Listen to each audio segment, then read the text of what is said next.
Morning everyone. आज हम बात करेंगे नारी सशक्तिकरण के बारे में कि कैसे हम नारी को शक्ति दे सकते हैं।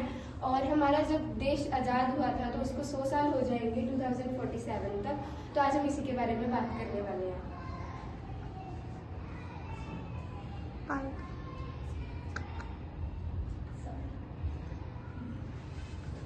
सबसे पहला टॉपिक है हमारा एग्जीक्यूटिव समरी कि कैसे हम 2047 तक वुमेन को एम्पावर कर सकते हैं। उसके बाद है विजन एंड मिशन कि क्या क्या हमारे मिशंस रहेंगे जिससे हम नारी को शक्ति दे सकते हैं, उनको एम्पावर कर सकते हैं। प्रोजेक्ट गोल्स एंड ऑब्जेक्टिव्स कि क्या क्या हमें अपने जीवन में चीज़ें लानी चाहिए जिससे ये सारी चीज़ें साकार होंगी। टारगेट बेनिफिशियल्स, हमें अपने टारगेट पर ध्यान देना चाहिए। इम्प्लीमेंटेशन स्ट्रेटजीज, हम इम्प्लीमेंट करेंगे हमारी स्ट्रेटजीज को। और ये फेज वाइज डेवलपमेंट प्लान रहेगा। पहले फेज में हम मॉडल फार्म सेटअप करेंगे ताकि जो सारे फार्म्स को हम सेट करेंगे ताकि ये हमारा कंप्लीट हो पाए। ट्रेनिंग 0 to 6 मंथ, जब ये थोड़ा सा इंक्रीज हो जाएगा तो तब हम सारों को ट्रेनिंग देंगे 6 महीनों के लिए। फेज 3 कम्युनिटी एक्सपेंशन, ताकि हम उनको थोड़े फेज दे, ताकि वेजेस दे, ताकि वो इसको साकार कर सकें। नारी सशक्तिकरण mean women empowerment. No doubt we all have done so much in this field. मतलब हमें नारी को शक्ति देनी चाहिए और उनको एम्पावर करना चाहिए। हमें उनको वर्जिन लैंड्स भी देनी चाहिए। हमने इस फील्ड पे बहुत काम किया है, लेकिन अभी तक भी हमें इस पे और काम करने की ज़रूरत है। Our worldly Prime Minister PM Modi and we all have one big dream to make it clear। हमारा एक ड्रीम है जिसे हमने साकार करना है।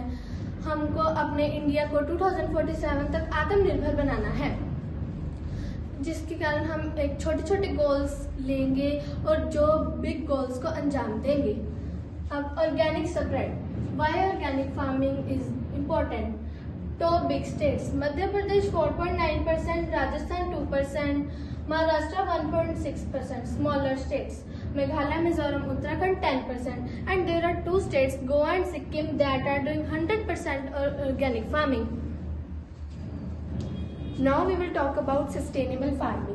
मतलब कि हमें अपने आगे वाली जनरेशन के लिए रिसोर्सेज बचा के रखने चाहिए ताकि वो अपनी इकोनॉमिक लाइफ डेवलप कर सके। सबसे पहले तो ये बात है कि जो हमारी पेस्टिसाइड की यूसेज थी वो 24,000 टन इन 1970 to 75 थी, पर वो इंक्रीज हो गई 75,000 इन 1990 to 1991।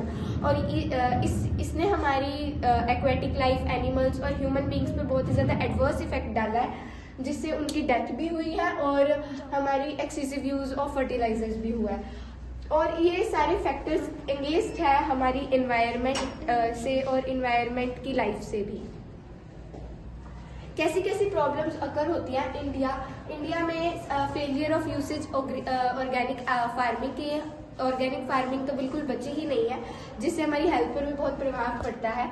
This has resulted to failure in linkages farmers और जो मार्केट सप्लायर्स हैं उनके बीच में लिंकेजेस नहीं है, जिससे उनको प्रॉपर वेजेस नहीं मिल पाता और नारी सशक्तिकरण नहीं हो पाता।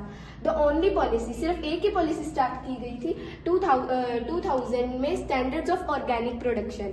It is concluded that of practices our own indigenous technology is to be retuned from current 1 to 2% is possible to extend the get rid of the difficulties in conventional farming। Financial projects कैसे करने चाहिए। हमारे outflow and inflow में budget होना चाहिए 1.75 CR।